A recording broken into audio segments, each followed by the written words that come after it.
আসসালামু আলাইকুম। দেশ ও প্রবাস ভাইদেরকে জানাই আন্তরিক শুভেচ্ছা অভিনন্দন। আজ চলে আসলাম নবীগঞ্জ থানার দেবপাড়া গ্রামে। এইদিকে ধান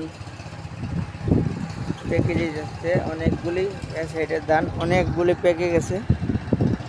সম্মানিত বিয়ার, আপনাদেরকে ভিডিও দেখাইলাম। কাজ দূরত্ব কাজ চলতেছে দুনো সাইডে।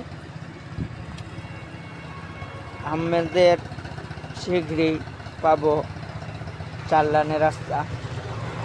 অনেক প্রবাস ভাই দেশে থাকে না, গ্রামটা দেখতে পারে না।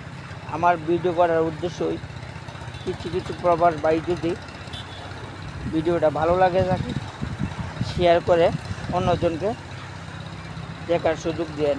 ধন্যবাদ সবাইকে। ভালো থাকুন, সুস্থ থাকুন, আল্লাহর ইবাদত করার চেষ্টা করুন। আমিন।